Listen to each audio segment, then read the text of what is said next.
Jadi begini, untuk tahun 2021 ini, semua pelatihan calon kepala sekolah dan calon pengawas sekolah masih menggunakan pola yang lama.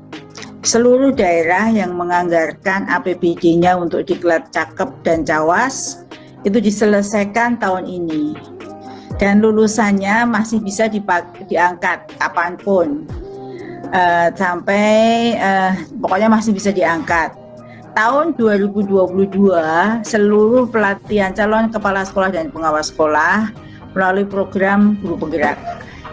Jadi KSPS itu tidak lagi diklat calon KSPS tetapi melalui PGP. Nah, siapa ownership-nya atau koordinatornya untuk melakukan diklat PGP baik untuk calon KS dan PS itu ada tetap di LP2KS. Jadi tusi menyiapkan kepala sekolah dan pengawas sekolah itu tetap sama dan leading sektornya masih di LP2KS. Itu ya. Jadi itu informasi terbarunya. Saat ini revisi Permendikbud 6 tahun 2028 sudah dilakukan, sudah harmonisasi dan sudah tinggal paraf. Jadi ada beberapa perubahan yang cukup esensial terkait dengan revisi Permendikbud 6 itu. Perubahannya itu ada di mana? Itu antara lain perubahannya itu ada di syarat-syarat menjadi kepala sekolah dan pengawas sekolah. Syarat ini kalau untuk revisi Permendikbud 6 itu baru pada syarat untuk menjadi kepala sekolah, sedangkan pengawas sekolah itu masih mengacu karena dia adalah Jafung yang untuk mengubah dan lain sebagainya itu ada kaitannya dengan Permenpan RB, maka masih seperti itu.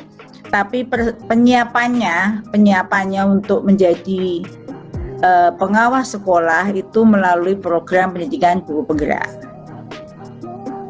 Jadi ini saya ingin menunjukkan sedikit kira-kira arah perubahan yang berbeda itu apa.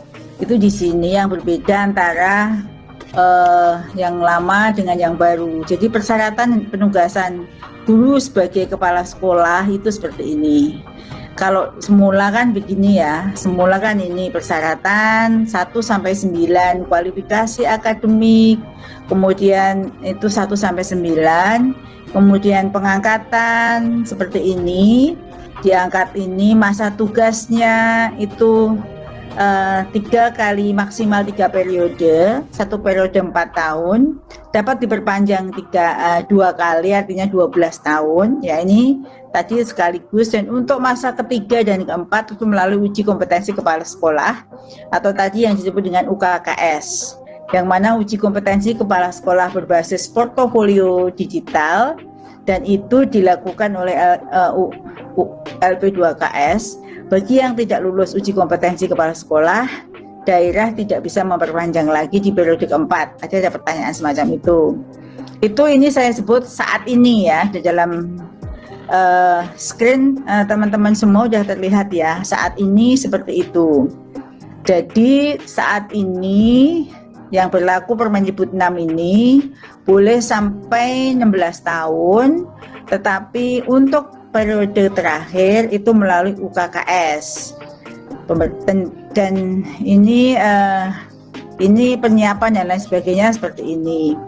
Lalu arah ke depan itu ada revisi Permendikbud seperti ini, kemudian yang perubahannya di sini. Jadi persyaratan untuk menjadi kepala sekolah ini ke depan ya, ini belum jadi regulasi, jadi masih draft regulasi, tapi kira-kira ke depan perubahannya seperti ini.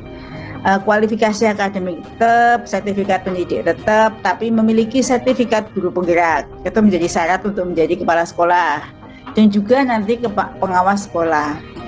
Ada lagi yang berubah yang warna merah, baik PNS, kalau kemarin 3C ini 3B. Kemudian kepala sekolah itu bisa juga dari P3K, yang sekarang ada rekrut P3K. Bagi guru pemerintah dengan perjanjian kerja atau P3K, ASN P3K, memiliki jenjang paling rendah guru ahli pertama sebagai kepala sekolah. Jadi boleh kepala sekolah dari P3K. Yang lain-lain itu masih sama.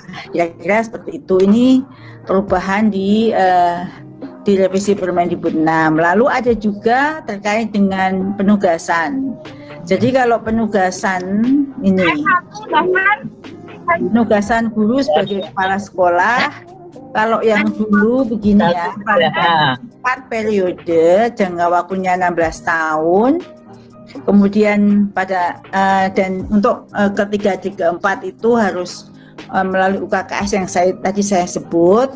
Maka di yang baru arah ke depan itu tidak perlu UKKS, jadi mereka dapat bertugas paling lama 4 periode. Jadi 4 periode, 4 periode, jadi bisa 16